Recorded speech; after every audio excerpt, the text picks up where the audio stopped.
Hey boys, good afternoon. We got Warhammer 3 2022 roadmap here. Before we get into it, I want to say a few things. I only seen a glimpse of it, but that glimpse was enough to, just in case, have one glass of mineral water next to me and one glass of wine, just in case. Since I feel like there's more to this than just checking it over and going, just a short review during a Warhammer 3 stream. We're gonna do a Jibber about it, and Jibbers, they raise my blood pressure, so this is gonna be the only stream for today. Just going through the roadmap. That's for the best. I don't want to be on a high blood pressure for the rest of the stream. I don't remember I've ever had a Jibber without increasing my blood pressure. Please zoom. We'll zoom in. Last few days I've been chilling. Some light exercise, going outside, and shorter streams. Feels good.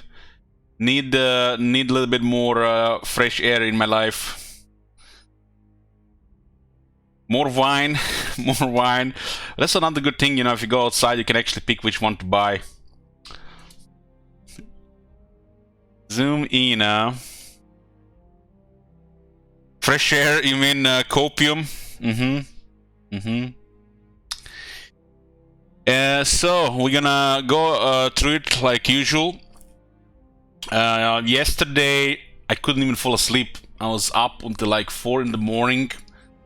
Like nervous and stressed, like I was back in the school, and I spent all weekend playing I don't know, some video game instead of studying for the test.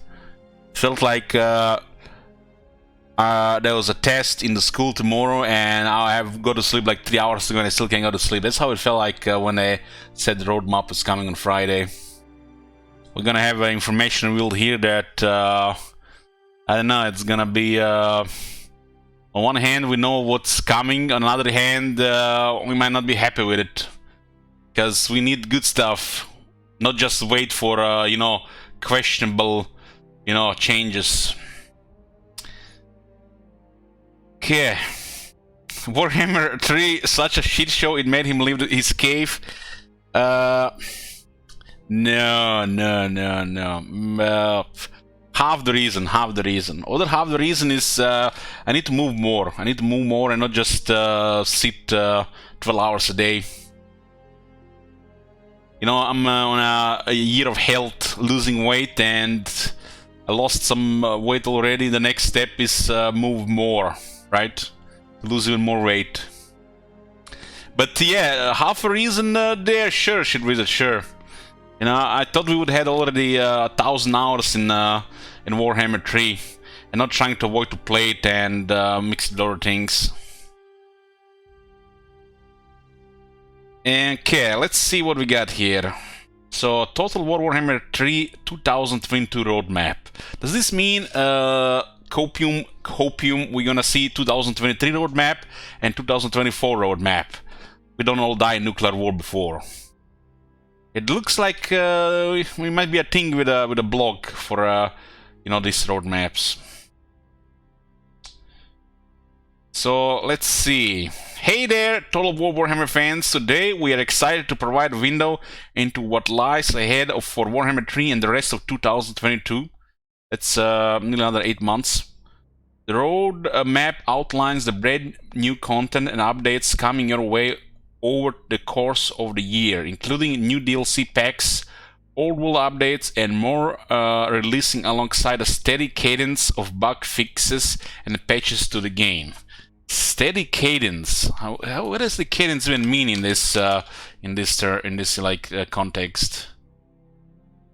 A sequence of notes, of course, comprising the clause. Like, why can't they just use normal words?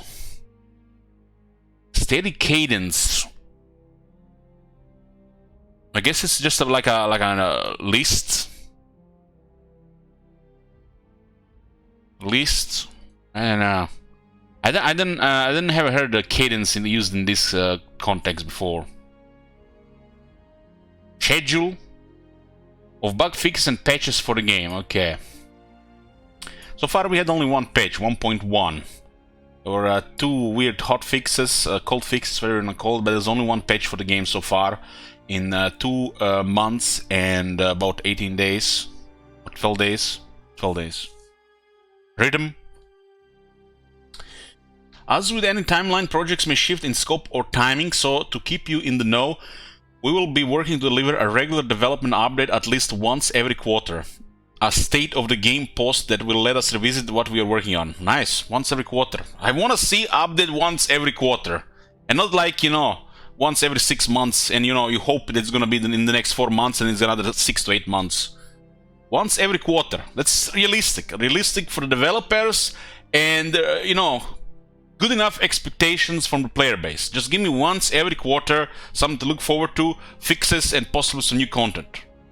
Like, it's like, there are miracles, like every month, every 2 months, once every 3 months. That's what I want to hear.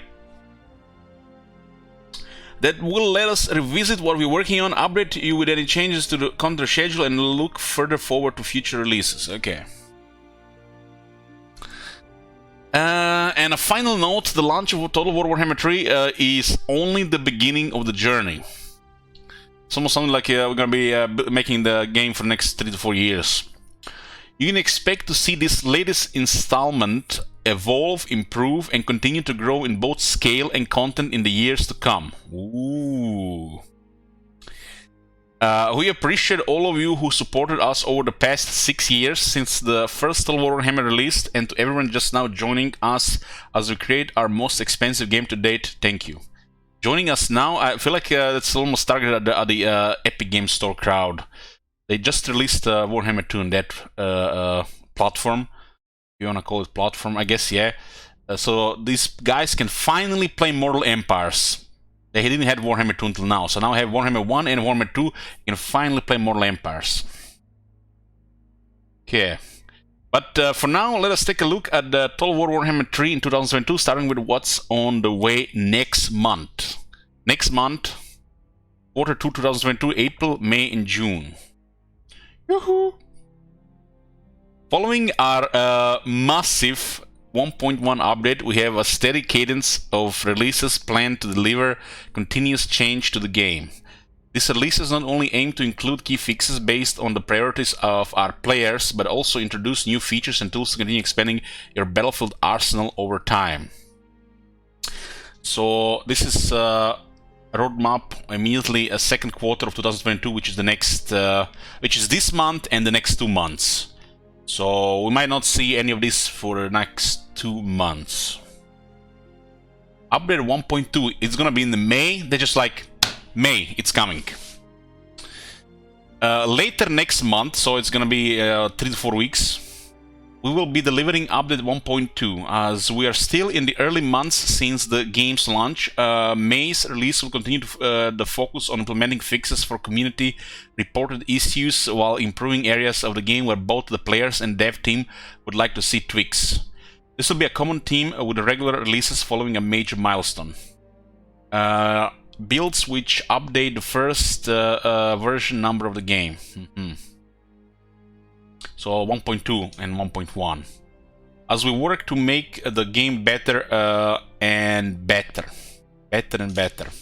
With May rapidly approaching, we are working hard on several key issues that we are looking to include with this release. Okay. So the first issue is here, AI factions rebuild towers too quickly. An important complaint about the settlement battles is the rate at which the computer players can build and rebuild their towers to defend against the player's army. So basically, we don't really know how the resource work for the AI. Do they get extra? How much they start with? But I feel like it's been consistent with what the player gets. But one problem that these towers bring for the AI is you can destroy this tower, and then in a very short time, without the cooldown for the next one going off, they start building it already. So in some cases they can build it 2 or 3 times faster and that's put in the player. And this is kind of bad when it comes to mosh pit fighting, in one part of the city, and especially if you like range units to destroy those towers again, or flying units. It's interesting how they mention this issue, rebuild towers too quickly. It's like, I don't think that's not even the main issue with the towers. The main issue with the towers is 350 range. 350 range, it's too high. Like, it should not be more than like 2 or 250. And you can see why it is also too high without even balancing.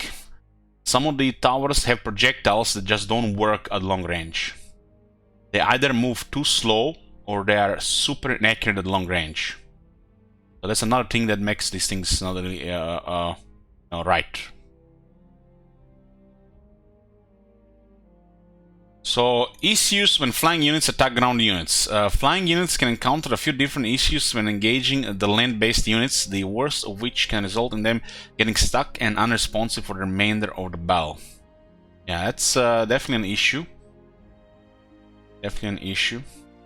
I want to go back to the towers, and I want to just add that the towers are probably the worst thing about settlement battles and the sieges. I feel like the majority of complaints are always going to be the towers. On one hand, it makes sometimes a frustrating experience when you are the ones facing them, and when you are the ones using them, it makes things sometimes way too easy. Depending what faction you play. For example, Ogre Cannon Towers are a little bit too effective. All Demon Towers Magic Projectiles are also way too effective. Some of those towers are, like I said, are poorly balanced, but you know, it is what it is. I just wished to see the range of towers being reduced, so they're only relevant in part of the city. Oh my god! Thank Grievous. Holy shit! What the hell? Okay, so this with the flying units does happen sometimes. I think this is also connected with some single entities getting stuck and they're unable to move, but this is a more of wide problem. It is connected to units flying, but sometimes to obstacles on the actual map. The invisible walls, and I feel like it's connected with the mass issue. Like, if you guys seen my early access game, you know, short videos on YouTube, when Belacor gets stuck, once in the air, I think, and once was got stuck when he landed.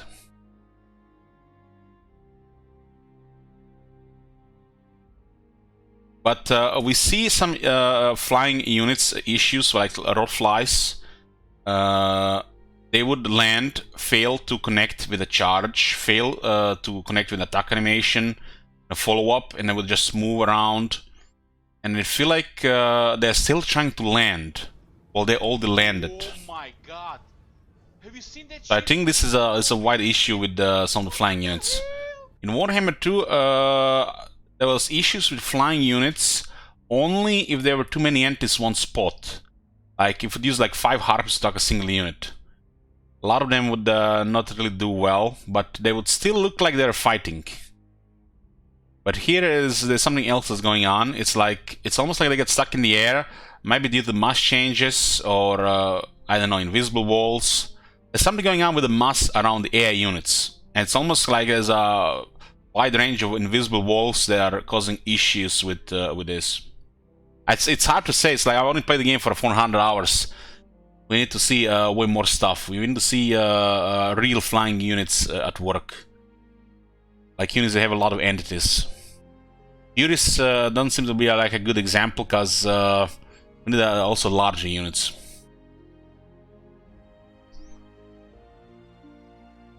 So another thing is ranged units fail to engage valid enemy targets. Another issue noted that the ranged units will sometimes go idle despite having a clear shot on their enemies. We'll be sending all range units to a boot camp to teach them how and when to engage. Yeah, I've noticed this. Another thing I noticed with the range units is you give them attack order and they start moving when they obviously have a clear line of fire to the target. So it almost feels like, you know guys, how there is a layout in the city. There's a layout in the city and they use the same layout for various cultures / races. Like for example, you know, let's say Same layout on an Empire and an Ogre City. Just different structures on it. And on the Ogre one, it looks like there is much less obstructions. And what I have noticed on another layout, I think it was with the one that shares between the Scam and another faction, is I think in that area on a certain race layout there is obstructions like buildings and stuff, but on another layout it looks like it's clear. It's like there's nothing there. And I feel like on a different layout they're trying to shoot, but there are invisible buildings in the way because they've been used on a different layout with obstructions. Then you on the same layout without the obstructions, and the units can't see even if they have clear line of fire. This I feel like might be issue with the this layout copy pasta, and some of them having obstructions and some of them not having obstructions. Or it could be the combination of this and weird unit behavior when they just want to move forward. But I think this layout copy pasta is causing some issues for sure. How the towers are positioned and how the units can shoot in front. I don't think they can always register obstruction, which is kind of bizarre because you can have a range unit at fire at will, even shoot like 3 entities stuck in 100 of your entities and cause friendly fire when it's completely unnecessary to fire at all. And then you have situations where they're not even gonna fire and try to get them ordered, and they start moving, and there is a clear line of fire there. So some weird behavior with the I guess the AI, or weird behavior with the invisible walls, obstructions and stuff like this on the layouts.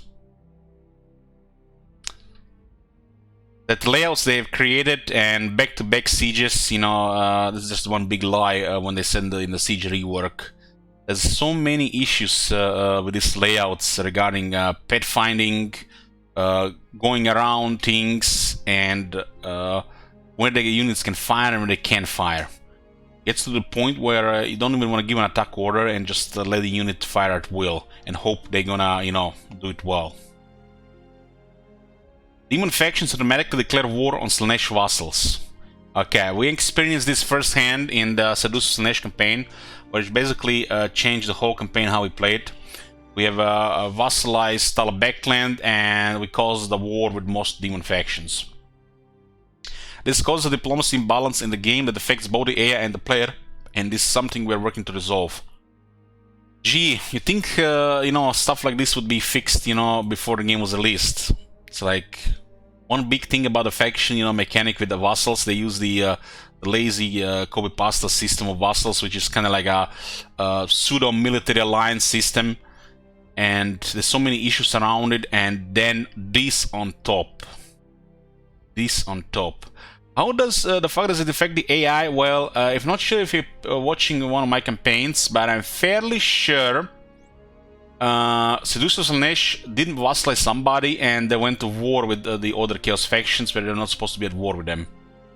It's like in Kislev campaign, Exodus of Nehek and Exodus of Khorne, god damn it. Exodus of Khorne and Seducer Slanesh were making peace treaties, and these guys would, I think, make a vassal once or twice and cause a war again. And then they would make a peace treaty again.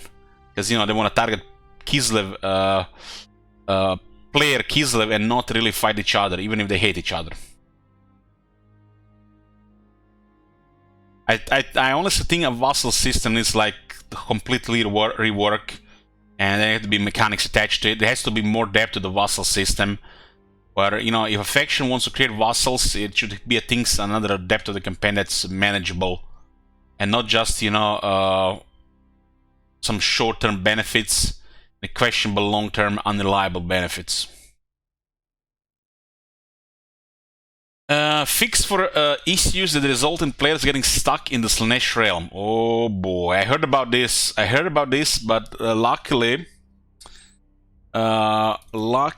in 389 hours I've not experienced it. But I've heard about this. Oh boy, this is like... Imagine, getting stuck in the realm and you can't continue your campaign. This has been some serious... I don't know, I'm not even gonna go there. I'm not gonna go there, but this is so bad. I've seen the AI stuck there. I've seen the AI being there for a long time. Ooh, that's like, yeah. Luckily, I have not experienced this, but this would be a disaster. AI factions with an anti-player bias. Okay, let's see what they say about this. As has been reported widely, the AI will often focus on the player despite having more dangerous foes to deal with. We have experienced this firsthand even in the current campaign. The Lamian Brotherhood sent the army all the way north to attack us. Not even attack our settlement, but to attack a following. There was not actually. I don't think they were actually planning to attack us. They were weaker than us. They're basically following us around for us to get weakened. And they had like 2 enemies right next to them. But they sent an army 3 provinces north. Now, some player bias should exist, but it should make sense. Especially if the player is adjacent and the factions have aversion or they are natural enemies. This is where the player bias should exist. And it should be kind of like, you know, until you get rid of these factions, the higher difficulties, you know, up to hardcore. It should not be somebody 3 provinces away focusing on the player just because player declared war on them, either because they are demons of chaos or, you know, they joined the war or something. We hope to implement the first fixes for this issue in the release. This is a problem, not just a problem with the anti-player bias, it's a problem with the AI doing things would make sense, as in consolidating their provinces, eliminating the enemies in their provinces, looking at who has the aversion adjacent to them, and trying to expand if they're one of the expansion faction that has expands into adjacent provinces. Not everybody should have this behavior. It should make sense depending what faction it is. You know, if it's dwarves or is it you know, the Empire. Not every faction should have this same behavior. But consolidating a province without trying to go into adjacent provinces, at least not the adjacent regions, should make sense, especially if they have enemies in that province. And not trying to start in war number 2, 3, and 4. Okay, snow is too bright.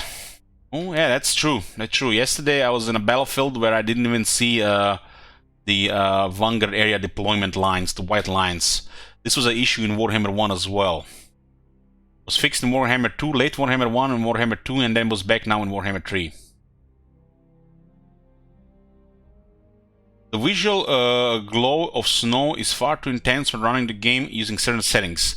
We made some adjustment and will be watching for feedback following the update.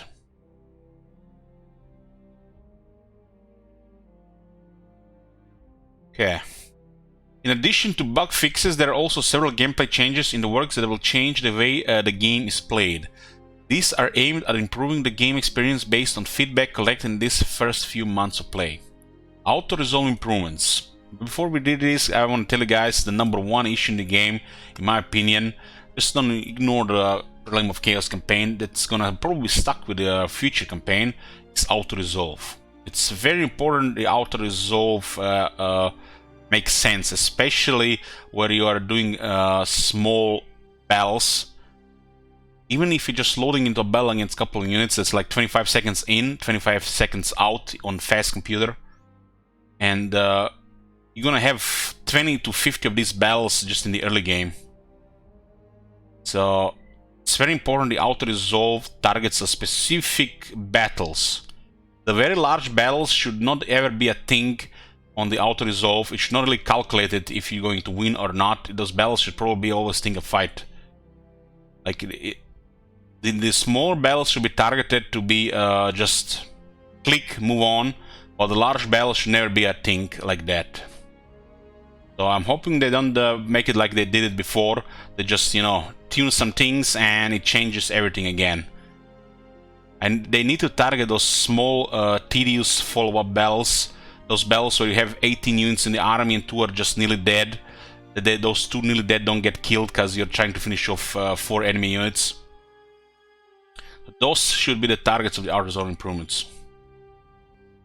Difficulty scaling of Autoresolve has been reduced on the harder difficulty settings and will now be determined by the battle difficulty setting rather than the campaign difficulty setting. Okay, that's interesting. That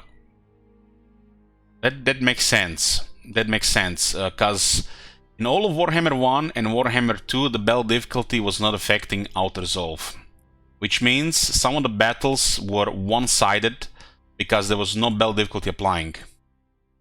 You would win battles with minimal casualties due to battle difficulty not working on balance of power, when in reality, in actual battle, you might have devastating casualties. But the way this sounds, I'm worried that it just might do nothing, because if people play legendary and very hard, max difficulty, wondering, if this will not change anything. This might just bring in more complaints towards, difficulty and the quality of life, where, people will just say, play on a lower battle difficulty on Autoresolve. I want Autoresolve to make sense. I don't care about auto-resolving medium to large battles. I don't care about this. Let it leave that to the casuals that play on lower difficulty. I care about auto-resolve making sense, that we can speed up the campaign and not fight those tedious follow-up battles. Those should be always trivial. Always trivial, always auto-resolved. Unless you're trying to do something. Larger battles should never be a thing for auto-resolve on a higher difficulty or a big campaign. So this is strange. This almost sounds like nothing will change if you're playing on the highest difficulty. The problem is in not auto-resolve in general. The problem is those small battles. They should be trivially auto-resolved always. Like 99 or 100 times, you should click Autoresolve, 0 casualties. 0 casualties. And not say low or medium casualties and then you know. Especially the factions that don't have reliable replenishment when we're in enemy territory. The way they've been creating Autoresolve so far, especially in Warhammer 3, it gets to the point where you're happy to Autoresolve. It gives you pleasure. And the pleasure is not a good thing. It should give you happiness. Pleasure is fleeting. Because, it gives you more frustration and temporary pleasure. Because when you see that you can actually auto-resolve something, after all this tedium, it's pleasure. And it should not be a good thing that we feel good about auto-resolving. Auto-resolving should be just something that's, just part of the game, speed up the flow of the campaign, and not trivialize the campaign.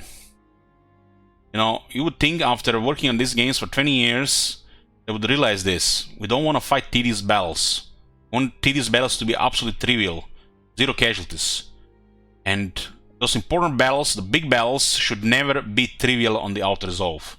Those are the ones that should give you medium to high casualties. Assigning values to units and going with auto-resolve in that way does not work. What the hell? Does not work. Thanks, Sparta. Yoo-hoo. They have failed to create a balance of power where a value is assigned around the units. They need to try something else. They need to try something that determines the size of the armies with these values at the same time. Something new definitely has to happen, because this system that they created does not work. And with the fact they added difficulty further into this system, that just tells you how lazy everything is about it. They just want a slider, like Bethesda. Difficult slider. They don't really want to put effort into creating a difficult game. They just want to touch everything this slider. Move slider to the right, difficulty and frustration. Move slider to the left, click, click, click, click, click, click, click, click, click, So something has to change again around the auto-resolve. Improvements to the unit's responsiveness. This will be a long-term project, but we hope to make further improvements to the reactivity of units that are issued orders and engaging with enemy units. This includes ensuring that units don't go to sleep when they should be contributing to a very ongoing battle. Yeah, this is an issue in Warhammer 3 more than it's been ever seen in I don't know how many Total Wars. There's something strange going on about this. There's more issue with unit responsiveness and what we call rubber banding when, you know, one or two entities get stuck and you give them an order and the whole unit just pulls back into the fight. So when it comes to, you know, real-time things and fighting on multiple fronts, especially in settlements, because you have to, now this is a very bad thing. You're worried more about if the, you know, babysitting a unit is going to get, you know, is going to do what you want to do, than, you know, trying to actually, you know, fight on multiple fronts on the same battlefield. Especially noticeable in settlement battles on legendary difficulty, because you have also a very restricted camera, unrealistically restricted even if you own the settlement. So this is very annoying and frustrating, and sometimes will cost you not only units, which is the issue with how the leadership works, as in, you know, units can have flanking and can get attacked in the flank and the back penalties while surrounding a unit.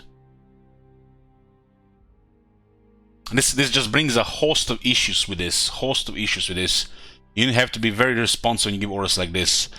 It's understandable that if you're trying to give an order to go through enemy units, that they, you know, they just can't. But trying to, you know, go back to their own units and not rubber banding back into the enemy on the same fight where you're trying to disengage, especially if those enemies are fighting already other units, that should be never happening.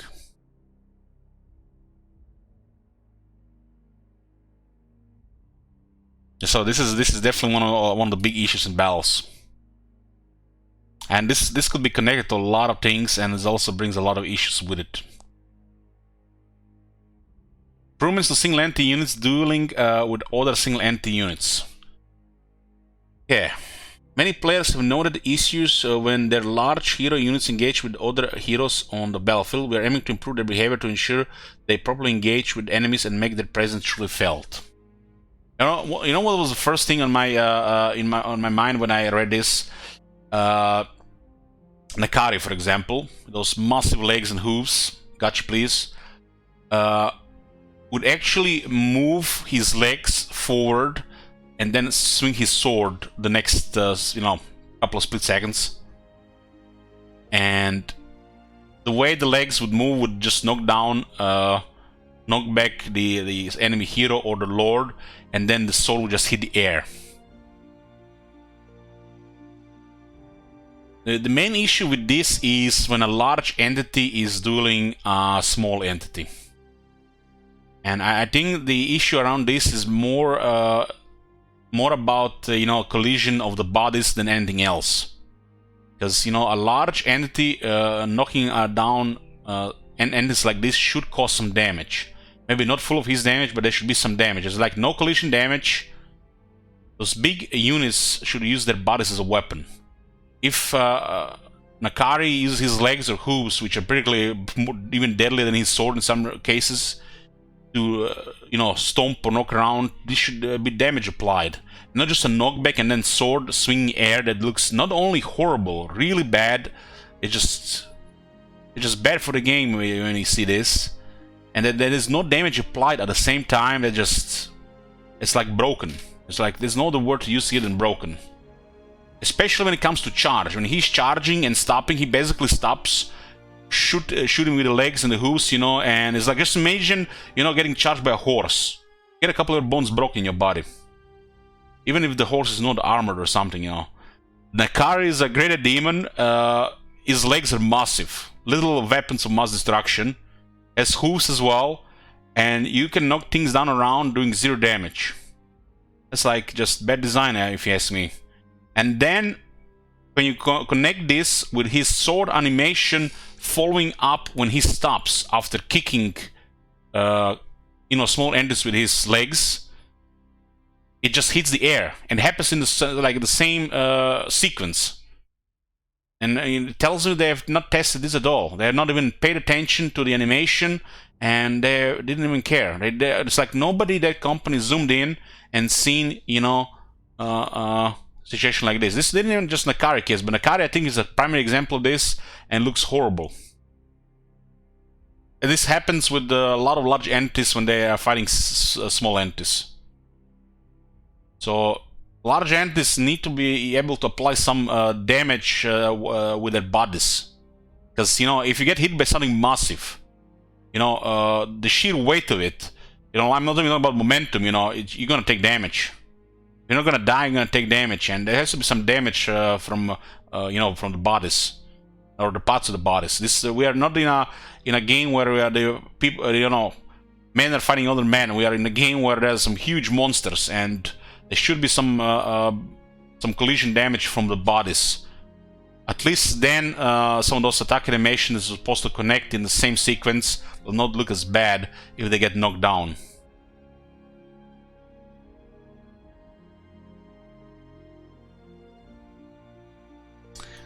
Technology tree reworks. Oh boy, at least they admitted it, guys. At least they admitted it. Like, the game is barely out, we don't even have Immortal Empires, and there's already a technology tree work. Like, what the fuck were they doing with these current technologies? Like, two out of 3 technology is poop. 1 in, I don't know, 1 in 10 technology might be good. Some technologies have some factions have some really good technologies. Like the control technology for the ogres is a little bit too good, while the control technologies for Slaanesh and Kislev are just lazy. But this is hilarious. The game just released. They're like 2 months and 12 days ago. Just released. You know, according to them it is. We haven't been waiting 3 months for, you know, Immortal Empires already. But it's already a technology tree rework. Maybe if they haven't failed at the technology tree rework in the first place, we'd have already had Immortal Empires released today, instead of them trying to, you know, still fix the game that got released 3 months ago. This is just some serious Rome 2 deja vu. It's like, on one hand, they're working to fix and improve the game. But what if the game didn't need fixing, improving? They could have been working on, you know, just improving and polishing the game. So I wonder, and I fear, what is going to be sacrificed? The polish and the improvements, new content, reworks. What are they going to sacrifice to properly release, finish Warhammer 3? What is going to be sacrificed? Because something is definitely going to be sacrificed. And it better not be a Vampire Cunts rework. There had been a good deal of feedback about both the tech and skill trees, so we are focusing on improving the impact and power of technology trees first. Okay. That's good stuff, but I worry what is going to be sacrificed for them to finish the game. Something will definitely be sacrificed here. There are gonna be casualties, and I hope you know, this. I mean, it's not just Scared Assembly here, guys. This is just the whole industry these days. They release unfinished, buggy games. I mean, bugs happen, but unfinished games, and then they, you know, promise they're gonna fix it, patch it, you know, whatnot. But just imagine, you know, if the game was actually released, you know, properly, just, you know, buggy, not unfinished. You know, they would actually be, you know, able to polish the game, work on reworks and new features and mechanics, instead of spending months and months and months, and hopefully not years, to finish the game. Things get sacrificed when you release unfinished games. You know, these people have, you know, they have limited time how much they can work on it, right? But I said that this might be a project for years. This might be gonna be the longest and the biggest project, the Total War game that they've created. So this could be in the works, like, you know, EU4 for the next 7-8 years, with you know, $3 million DLCs. So leaderboard reset. Okay, what the hell does this mean? What happened on the multiplayer? Leaderboard reset to address an issue which resulted in a handful of players shooting to the top of the leaderboard through unintended means, and to account for the significant balance changes made in 1.1 and 1.2, we'll be resetting the leaderboard alongside update 1.2. Get your practice in for a fresh start. So there's no ladder? What? I thought there was this thing would like be just like a seasons, like one season every 3 months or something. What? So that's strange. I didn't even check this thing. You think they would had, you know, a ladder or seasonal, like make seasons, like, I don't know, 2-3 months, or like every month thing.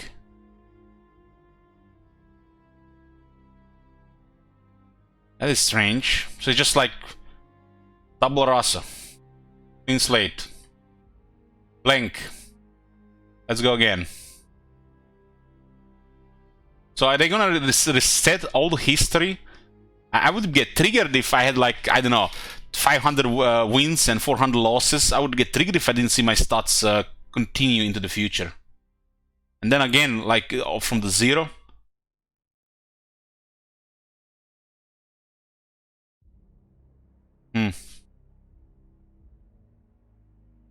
Regiments of Renown, okay. Regiments of Renown add elite recruitable troops to the game with improved stats and special abilities for use in campaign and battle.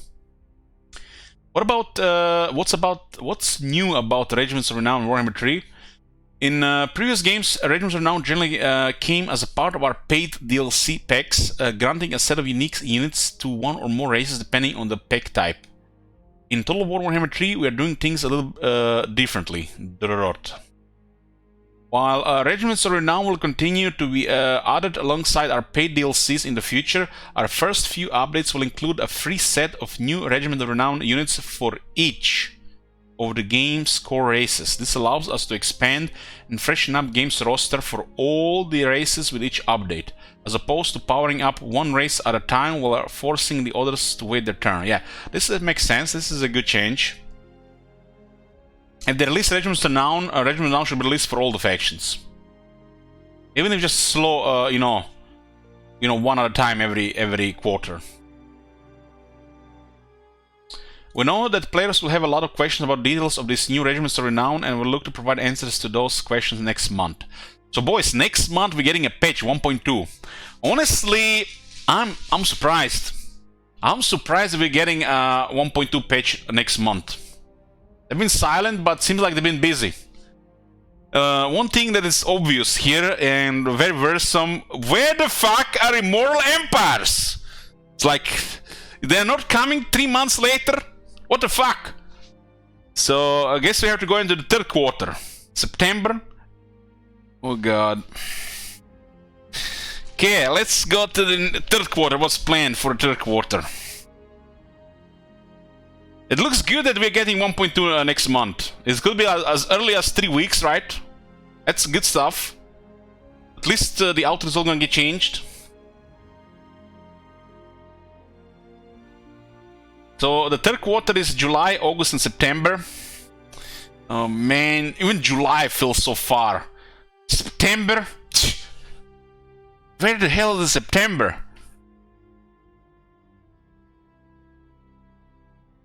Update 1.3. Okay.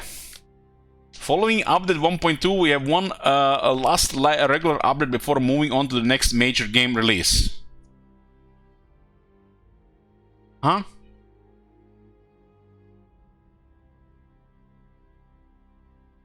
So this is gonna be it. 1.1, 1.2, 1.3, and let's go work on Three Kingdoms 2.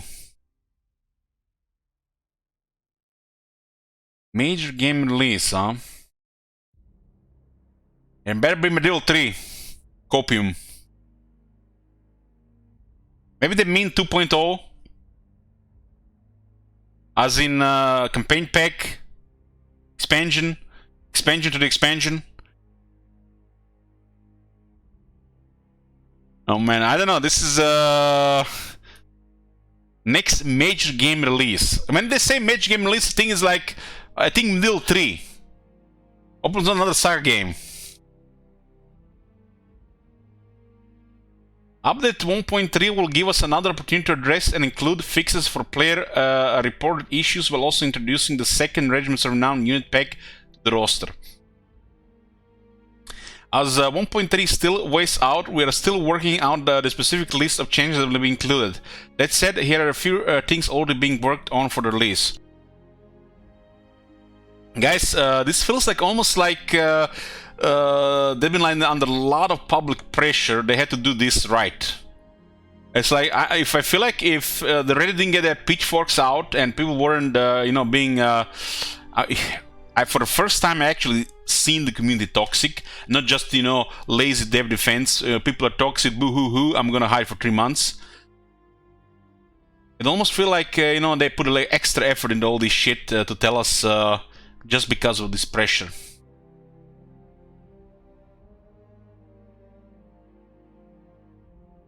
As 1.3 still weighs out, we're still working out the specific list of changes that will be included. As said, a few things that will be working. Okay, regiments are down 2. Regiments are down 2. Improved Kate formation attack. Okay. The formation attack ability for Kate units should now be strong in frontal engagements, which means that more entities should get involved in the fight when the unit is in battle. So skill tree reworks will come in the 3rd quarter. Following up on the tech tree reworks in update 1.2, we'll begin digging into a variety of skill tree updates for the various characters and races in 1.3. Oh god.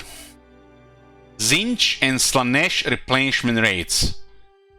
But it's too hard to fix for the next month. It has to wait another quarter.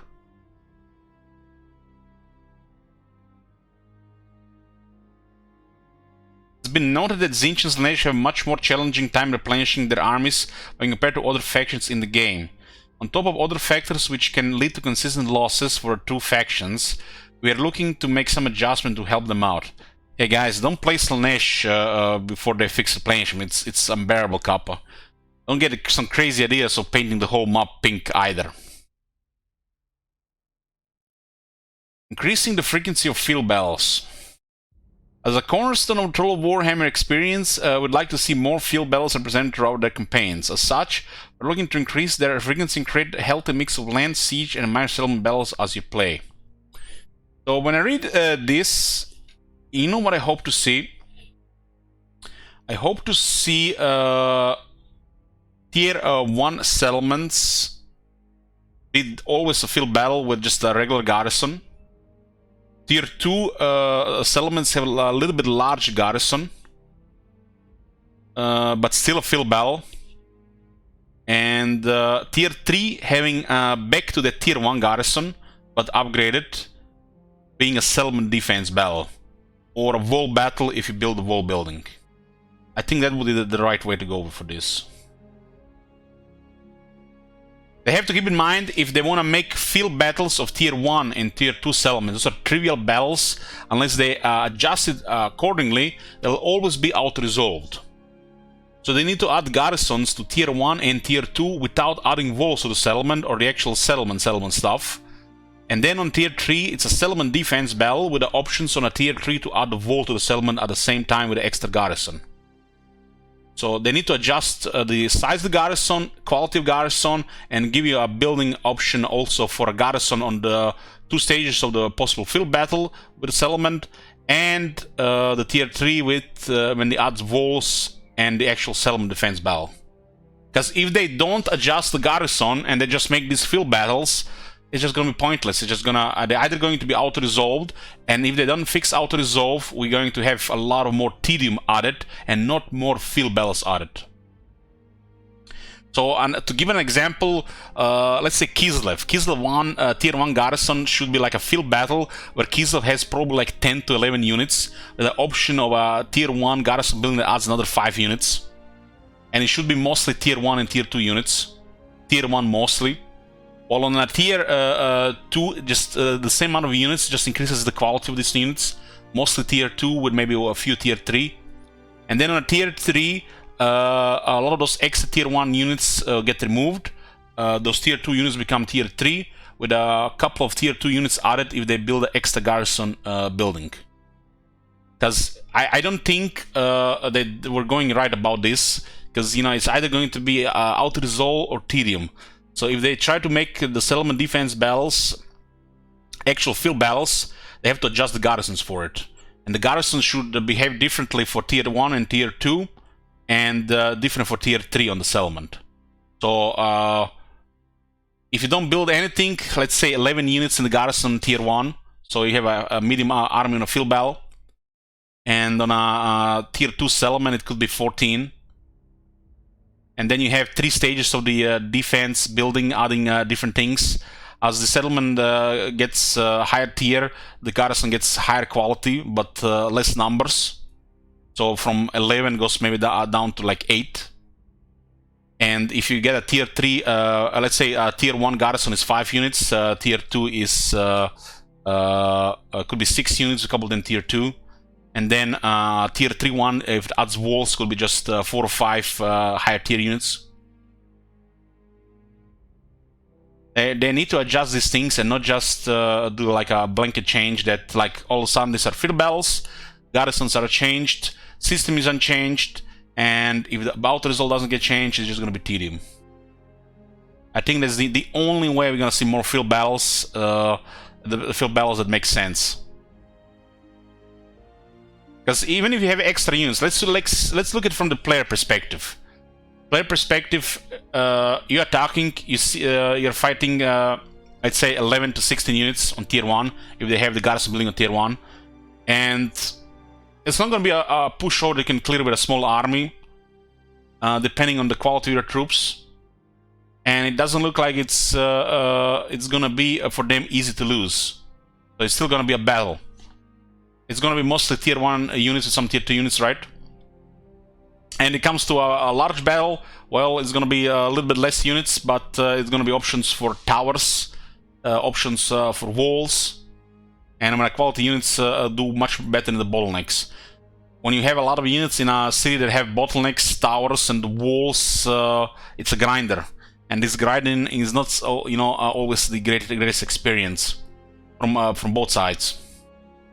And most of the times, it's just going to be frustration from the imbalanced towers, you as the attacker, and giving you easy wins, you as the defender. So it's not good either way. Better layered fixes. A continued focus will be on battle encounters in the game as we continue to improve unit responsiveness interactions in battle. Watch for more specifics as we get close to 1.3. Okay. So what is Total War Assembly Kit? Is like the modding stuff. The last piece of the puzzle to empower our amazing modding community involves the release of the Total War Assembly Kit. The tools that allow the easy creation of new mods in the Total War Warhammer games. We are aiming to release the Assembly Kit in Q3 of this year, and will provide more deals as we get close to its arrival.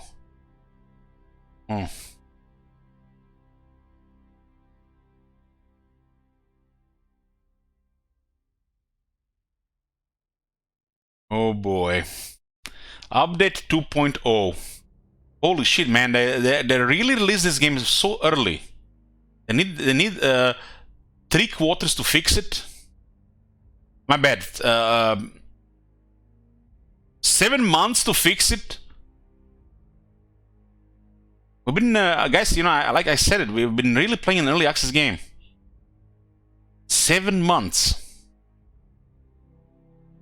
At least it will not make me feel bad about playing other games in the meantime. The next major content milestone is Update 2.0. Any major release not only comes with continued improvements to the game, bug fixes, balance fixes, system adjustments, but that includes major new content additions to change the landscape in Total Warhammer 3.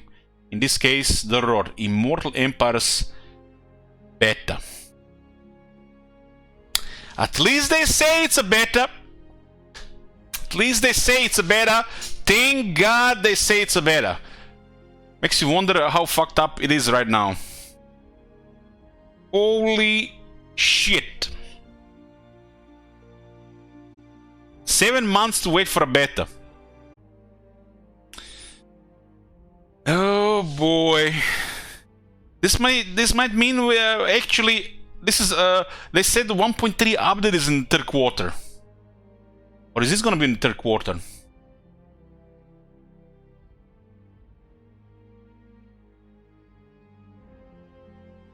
This is gonna be in the third quarter. Whoosh. Whew.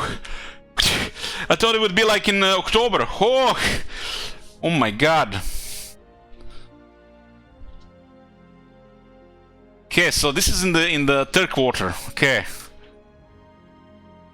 Oh boy. Immortal Empires Beta. Immortal Empires was a much loved addition to Total Warhammer 2. Addition is like, it was like the game. The update 2.0 will introduce the first iteration of the game mode to Warhammer 3. The first iteration. Oh shit. The first iteration. That is, I don't know, that is very worrisome, guys. We'll introduce the first iteration. Officially known as Immortal Empires. The mode will merge the mobs and factions from all three Warhammer games, for those who own them, into one, allowing you to deploy the factions you love across a massive combined battlefield. Immortal Empires is a monumental undertaking that will continue to grow and evolve from the moment it lands in the game. So to highlight the ongoing focus on its development, we will initially be making it available as an integrated open beta across all platforms. It's not going to be released in this quarter. It's just going to be an ongoing beta, which means this might mean that it might not even get released this year.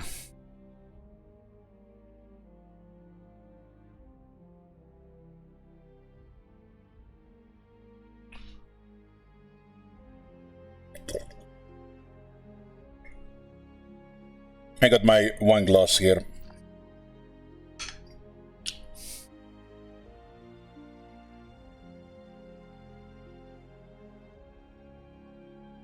I said we're not gonna be going back to Warhammer 2, guys, unless they fuck up Warhammer 3.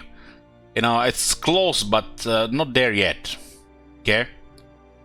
They will have to release Immortal Empires completely broken to consider playing Warhammer 2 again. So we're not gonna be installing Warhammer 2 again, unless that happens. And then again, it's gonna be a very difficult decision in the first place. But this is kinda crazy. Warhammer 3 got released in February, 2 months and 12 days ago. And we might not get Immortal Empires for the next 5 months, which means 7 months without Karl Franz. 7 months without Thunderers. 7 months without Tyrion. That is really difficult, guys.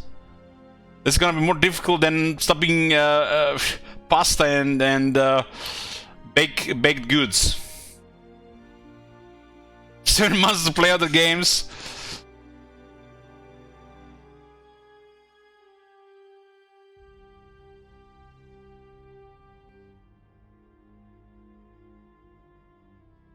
I don't know, guys, if we're gonna be able to survive this.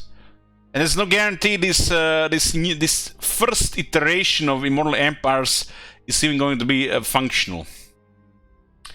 Maybe they give it to the influencers and content creators 1 month early, and they take feedback this time.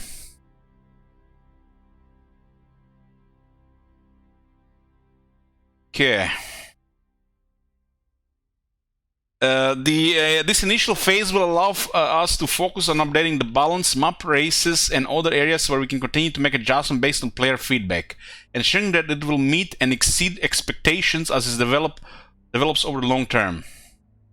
Yeah, the Immortal Empires was work in progress since it got released in Warhammer 2, right? But we had years of Immortal Empires. You would expect that the Immortal Empires would all be ready close to the Warhammer 3 release, and not released 7 months later in a beta state.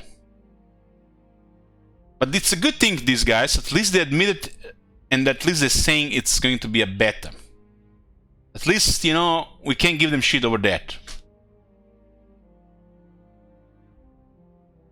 The plan is to continue updating the mode over several years, and will take to ensure those of you who are the most excited to play it have the chance to participate and share its success. Several years. What do you guys think? Several years. How many years is that? Like 5, 6 years? Several years. It's got to be over 3 at least. Now that would, if it was 2 years, we had say a few years. Now it has to be at least 3 years. Few could be like 1 or 2. 2 is a couple, 3 is a few. So several is 4 more. I guess that makes sense. Hopefully they milk us good in these 4 years and not just release more bug stuff.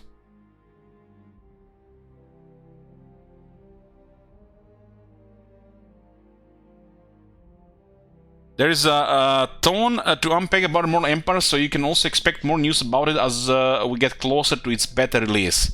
In the next few months, we'll be sitting down with the game's DLC game director, Richard Aldridge. So this is the guy that carried the Warhammer 2 into what it is.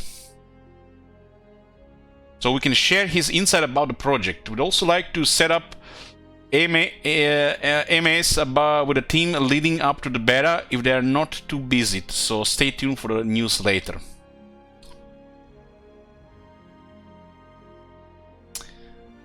Old World Update 1, Various of Chaos. So this is going to be the first Old World update, like a rework. So they're starting with Warriors of Chaos. What about the Vampire counts? What the hell? They're supposed to be updating Vampire counts all the way back in Warhammer 2. So they're going to count a rework of the Warriors of Chaos after releasing Warhammer 3 as the first update. Oh man, that just took it lazy for the first quarter. Lazy. The shit would have been just auto-included. Starting with update 2.0, we'll be looking to overhaul some of the last remaining races not previously spruced up from Warhammer 1 or 2. The goal to bring them up to date with the newer mechanics implemented in Warhammer 3. These old world updates can include the introduction of new systems, units, features, and balance to make them a more formidable force on the battlefield. And in update 2.0, this initiative begins with Warriors of Chaos. Yeah, the Warriors of Chaos do need a serious update, but you would think this would just be automatic, you know, like they need to use a whole quarter just to update Warriors of Chaos. They didn't keep this in mind when they're creating Warhammer 3.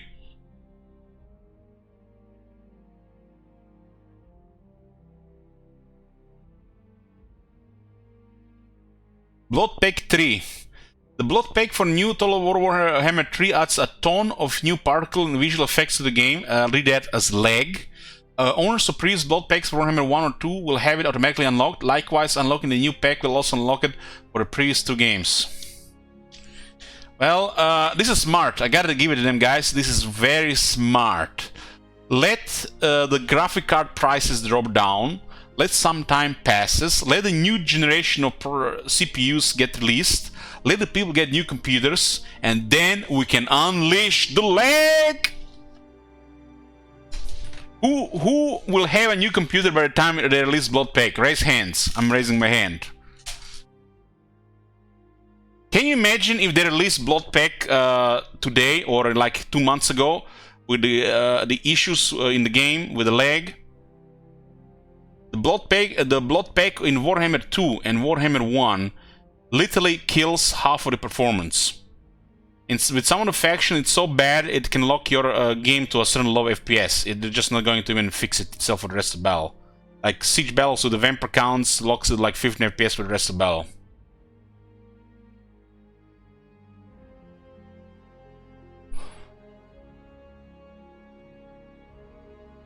Makes you wonder why they didn't list early. I guess there was some issues with it. I don't know, guys. It feels to me they're working on a major game here. Maybe Warhammer 3 was not their main focus, really. When is that shooter game that gets released, or what they were looking on, like 2 saga games, 3 historical games? Makes you wonder these people on how many different projects they're working at the same time. It's multiple teams. I mean, they do have multiple teams. One team is working on the art.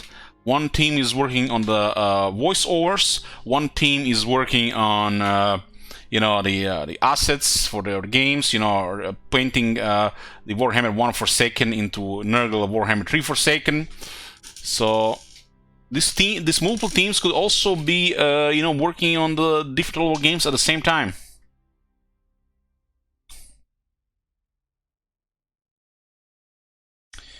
Okay, Lord Pack 1. Our first DLC pack also released alongside Update 2.0. Okay. I was worried for a second, guys. I was worried they would release a DLC before Immortal Empires. I would have been so butthurt, I probably would not buy the DLC until the release of Immortal Empires. But at least they have some sense here. Imagine they release a DLC in this day and age. These things would probably get mostly negative. No matter how good it is, probably going to be mostly negative. Really are.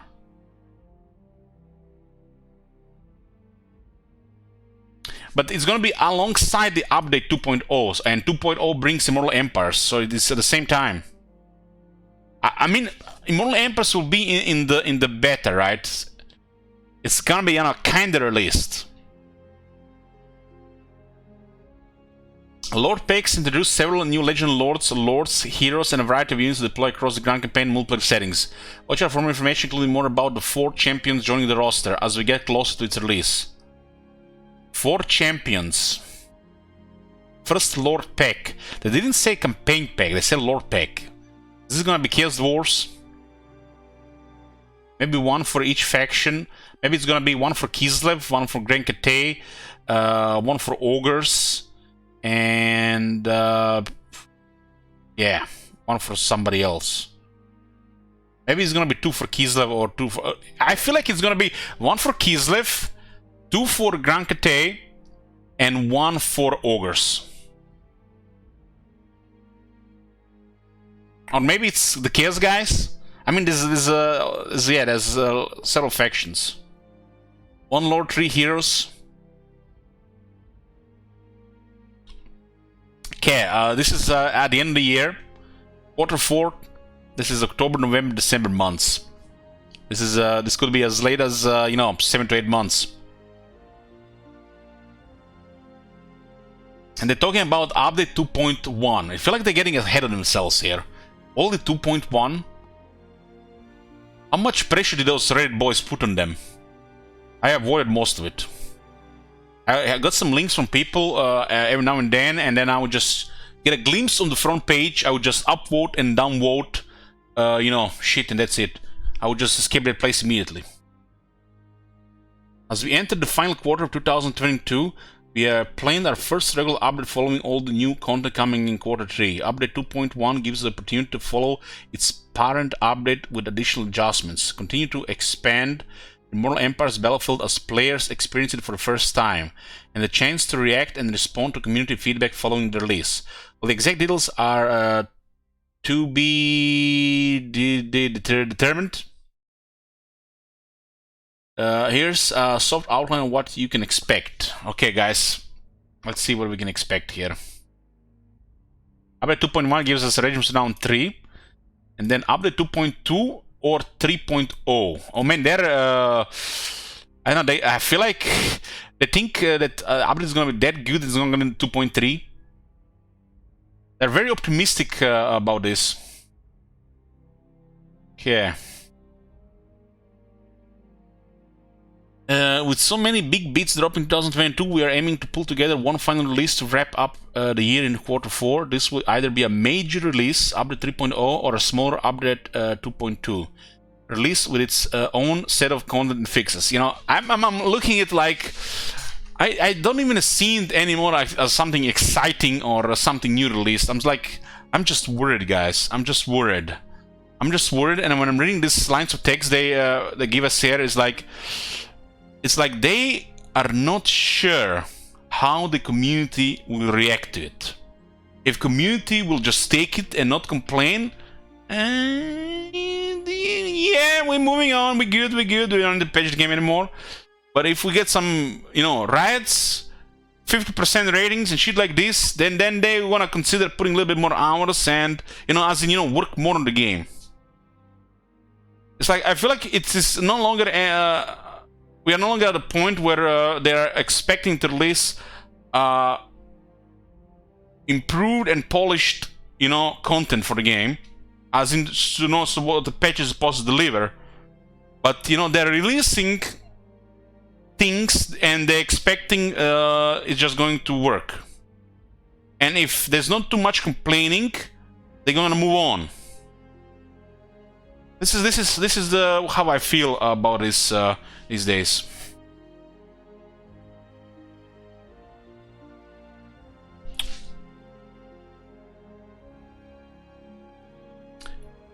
They improved ratings. I think the store page increased. So we got ooh, it dropped. Oh boy, all the reviews dropped from 6 to 59%.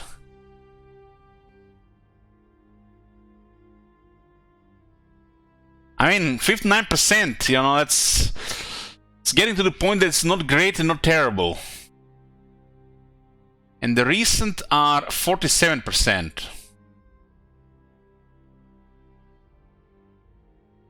Yeah, we're gonna have to see in the next few days how it changes, because I don't think people are gonna be happy waiting another 5 months for Immortal Empires.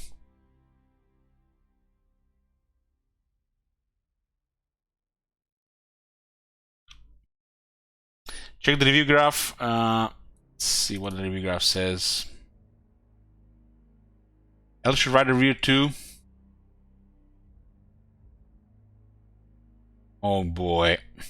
Are they going to consider this review bombing, or the fact the players are displeased because they're gonna have to wait another half a year to get the actual content for the game instead of this mini campaign?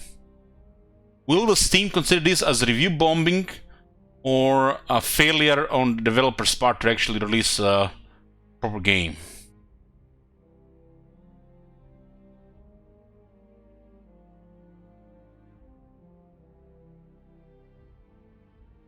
Review bombing kicks in. It's both. It's kind of both, yeah, but I think they have every right. It's kind of crazy to think that it might be 8 months for Immortal Empires. 8 months.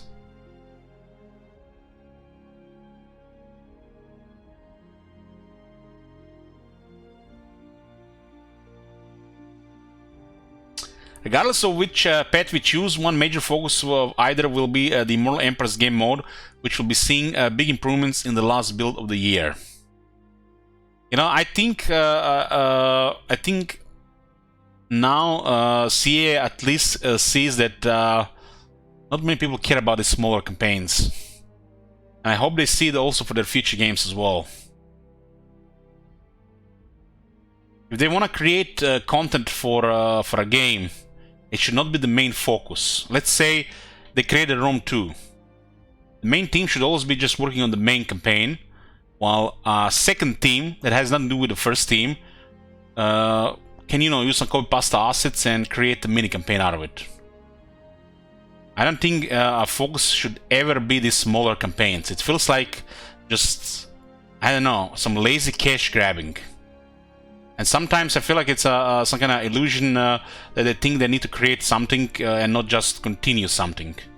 I don't know what is so wrong about create something massive and just continue working on it, even if it's never going to be finished. As long as just they continue working on it over the years as they go releasing stuff, you know, like just get a big map and just work it. It's gonna have some good times, it's gonna have some bad times, but I don't know. I feel like majority of the players, I feel like over 80%, don't care about these mini campaigns. Which, you know, when you look at it, how much effort and polish they put into the big campaigns, gotta make you wonder why even bother about these campaigns. It's gonna be just a thing you play once and maybe a second time and maybe never again. And you think this thing's gonna get patched, worked upon later, might have some issues. And it feels like it's just gonna split focus and split the player base as well. And I hope this thing they released with the Warhammer 3, it shows them that the big campaigns are the way to go. If you want to create new content like Realm of Chaos, let another team make it, and like make it the side thing, not the main thing. Don't force people to play this shite.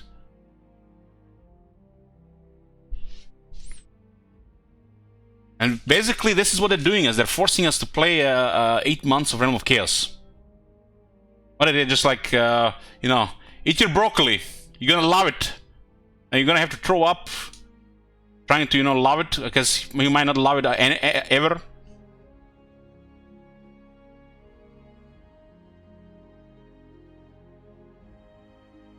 I said I would be completing all the achievements in Warhammer 3, and that's the only reason I'm playing Realm of Chaos at this point. To complete all the achievements.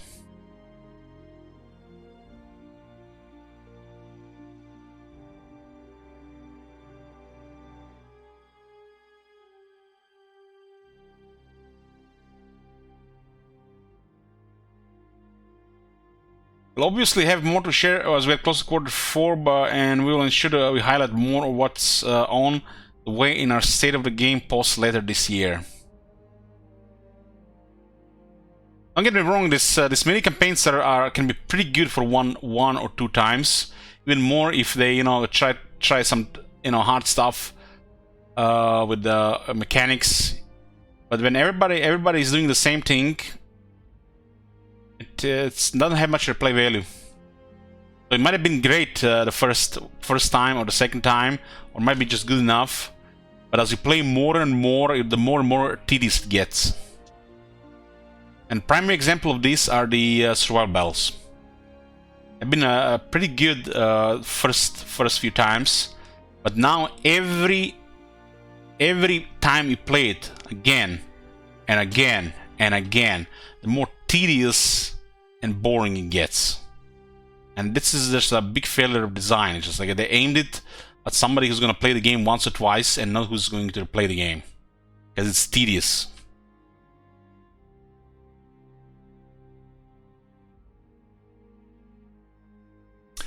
And what's beyond? It's too early to talk about 2023, but we can see plenty of projects on schedule that stretch into 2023 and beyond.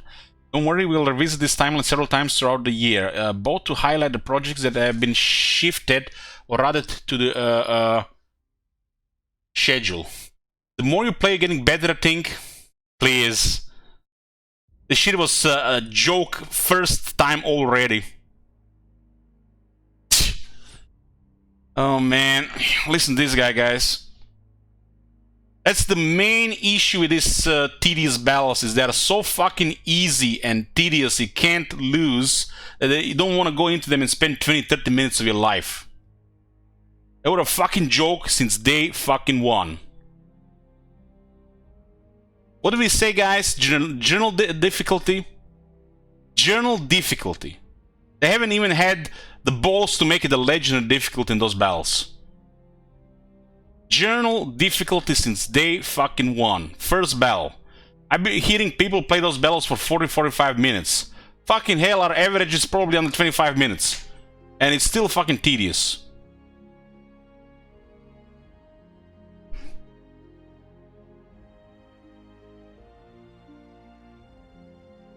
Journalistic, what are those critics called?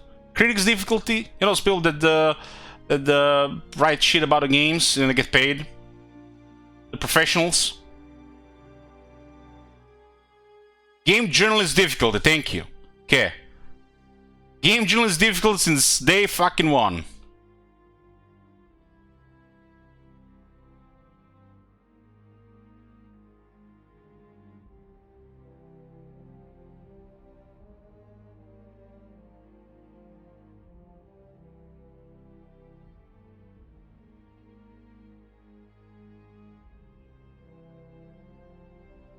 The only really thing that you can get better at in the Warhammer 3 at this point is timings and going through the realm of Zinj. Let's be real, guys.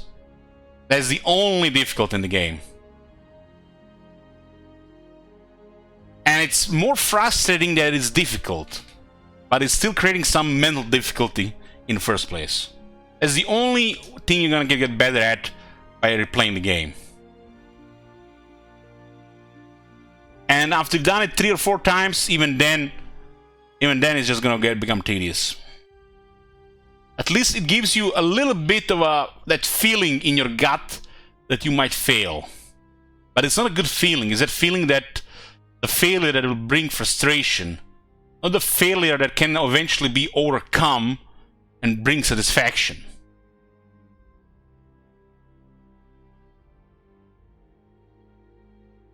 Okay, so what is going on here? The chat systems in Total War have remained largely unchanged for the years, and by today's standards are no longer suitable for modern online world. Read this, world is full of toxic shitholes. The shortcomings are many. They lack the front-end tools to report harassment or abuse. Link that, toxic wasteland. The back-end systems to monitor and moderate are 24/7 chat service. Leave that, we don't give a shit about moderating multiplayer. And the structure to provide a safe space in which players can communicate. Read that, we do want to turn off chat. These are all essential facets to a chat system, and we feel strongly that they are aspects we must provide by supporting in-game chat, both to empower players to create their own safe space and to remove those players who would utilize the space as a vector for abuse. I bet you guys like 7 or 10 people in this environment are toxic assholes. Even if there's like one of them that is like toxic sometimes, the other toxic guys just irradiate this person and he just starts spreading it elsewhere. You know, like when you spend too much turns, too much time in Nurgle provinces and you get a trait. That's how this multiplayer people get as well. They're, you know, toxic by osmosis, toxic by secondhand toxic. You know, like I used to be like this myself when I played more multiplayer compared to multiplayer. You know, like StarCraft 2. So I'm like, one day I get up, I'm like, this is gonna be a good day. I just showered. I don't have that anxiety stink, sweat. Drinking my coffee. I'm gonna go at first game of the day. First game, you know, the worst. And somebody does a cannon rush to me. Cannon rush after putting some good luck, have fun, smiley faces, and building up fucking pylons and forge and cannons in my base when I just got out of bed. I guys, I'm gonna lie to you, for the rest of the day I was cannon rushing people. And I had such really toxic and frustrating messages from the people. It made me feel so fucking bad. It made me feel like a terrible person. Like one of those, you know, teenagers that are just acting up, just being like rude and just telling, you know, fuck you to everybody. Yeah, that's what happens. Okay. The new domination mode has been a popular addition, and we are excited to continue expanding the mode with new mobs, increased faction balance, and more. Again, your feedback will help us hone this into the best experience it can be, and we'll be closely monitoring our official feedback channels for your suggestion. Why are we reading this shite?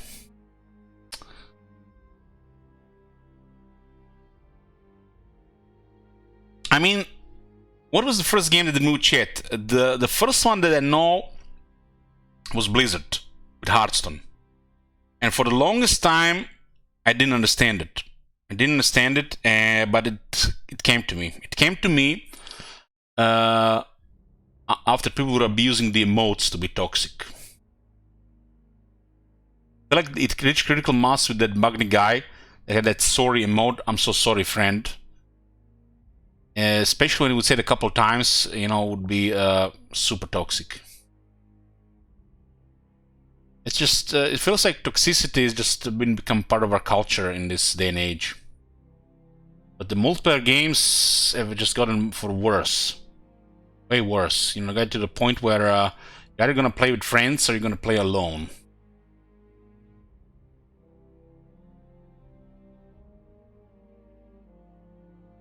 Arson had a chat? No. Arson was released without a chat, and I didn't understand why.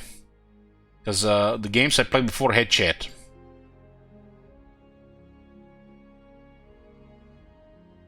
Is plastic in our blood?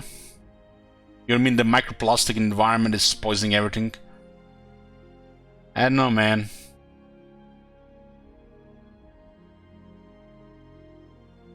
Hopefully we'll be able to add this to a milestone in one of our future State of the Game posts. We'll be able to share tune with our blog and official channels for those new drops. So we have the roadmap. We'll check it one more time here, but what the hell is this at the bottom? Final word. Not 3 dots. We have covered a lot today. We want to leave you with a final thought from Richard Aldrich, the DLC game director for Total War Warhammer 3. Dear Total War Warhammer community, I want to take this opportunity to thank you for your continued support and patience following the release of Total War Warhammer 3. Having taken over the post-launch development of Warhammer 3, my team has readjusted its original gaze and focus to improve the experience of the game. God damn, they brought the janitor crew to fix the game. Based off the feedback we have received from you and continue to receive. But in doing so, this has led to a knock-on effect with our original planned roadmap of new DLC for the game, hence the lack of info until now. They brought the fix-up crew. Now that our first major patch has gone live, 1.1, and with more on the way over the coming months, the DLC team is furiously gearing up to transition back to doing what they do best, working on new and exciting content that we will see Total War Warhammer 3 supported for years to come, with fan-favorite characters, races, unique mechanics, and narratives being added, along with an unhealthy dose of special surprises too. Okay, guys, this confirms it. We're getting Nagash, right? This is definitely confirms that we're getting Nagash in the game. A team, and I understand that actions speak louder than words, and our aim moving forward is to ensure that we deliver regular new content and game updates throughout the year, which expand your option. Focus on quality and fix, improve, and maintain the game experience based on your feedback. Likewise, we aim to keep you much more up to date with our thoughts, developments, and desires via improved communications. Where there be changes we plan to make to the game or setbacks, changes that we may encounter along the way. Now, this Nagash is coming, man. This confirms that Nagash is coming. At Neferata and Nagash will come in Warhammer 3. Can't wait to share more gifts with you soon. The team and I are championing. The team and I are championing out of the bit. Rich. This could be this could be the savior of Warhammer 3. Not that the guy who made that shite copy pasta mechanic for everybody.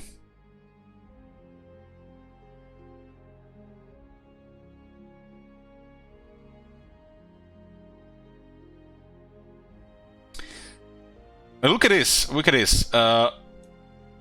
Supported for years to come with fun favorite characters, races, unique mechanics, and narratives being added. So, fun favorite characters, narratives being added. I read this, you know, Nagash gonna be probably some kind of event and some shit. With an unhealthy dose of special surprises too. The undead plague is coming, boys.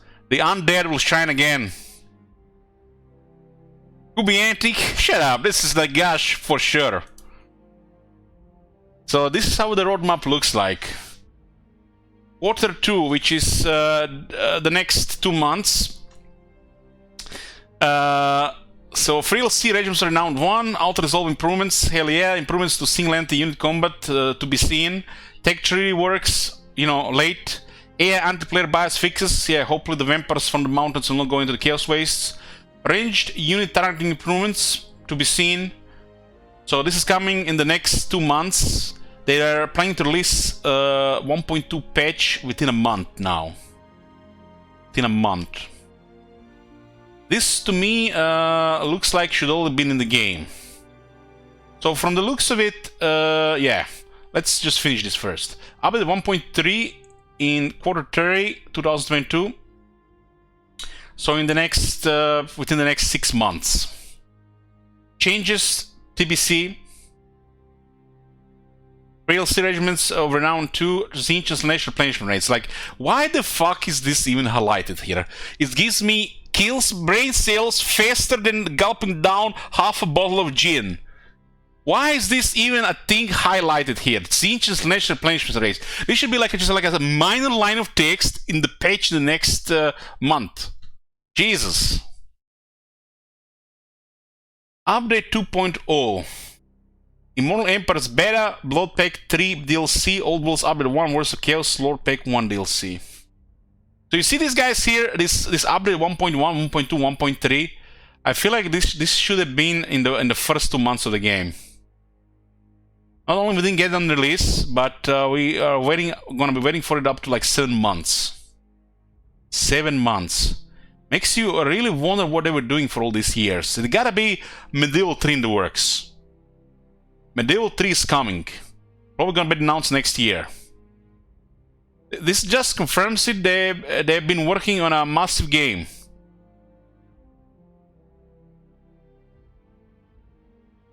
Because they've definitely not been working that much on Warhammer 3. They work some on Warhammer 3, but not that much. And the update 2.1 in the last quarter of the year, Free Regiments are now 3, and update 2.2 or 3 depending. So at least we have a roadmap now, guys, and it shows us they need about 7 months to actually properly release Warhammer 3. 7 months. I think Warhammer 2 was only within 2 months. So the game got released half a year too early. Half a year. I mean, this is not really horrible, guys. Not really that horrible. The fact that we're gonna have to wait another 5 months, 6 months to play Dwarfs or the Empire, it's crushing. It's crushing. I don't think we're gonna be able to make it without Warhammer 2 until Immortal Empires. This is crushing, and it's better.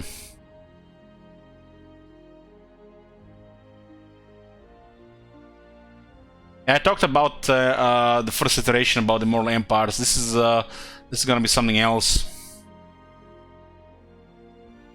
So we know when Immortal Empires is coming. So what is the plan for Warhammer 3 streams and Warhammer 3 The Realm of Chaos campaign? The plan is to just play it slowly over time and finish all the achievements. I don't think I'm gonna be putting lots of hours in Warhammer 3 until the release of Immortal Empires. Then we can really finally start playing the game for properly. But there's gonna be Warhammer 3 streams nearly every month. We're probably gonna have at least one campaign a month. And like I said, the goal right now for me in Warhammer 3 is to complete the achievements. At least this gives me a little bit joy, because I said I would do it. I'm still looking forward to see the factions I've not played, but we are not going to be putting a lot of time into Warhammer 3. The Sabatons are probably going to be the longest sessions of Warhammer 3 for the obvious reasons, which will bring probably some other Total Wars, like Total War Attila or Total War Rome 2. So stay tuned. I'm not going to be playing anything else today, guys. I said to myself, when I'm doing Jibber Jabber streams, you know, for my blood pressure, sake of my blood pressure, this is it for the stream.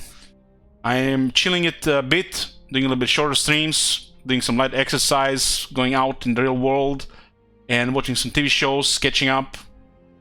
But we're still gonna be playing things, finishing Nerdle campaign, playing lots and lots of Elden Ring, and I'm gonna be planning to play some Bell Brothers.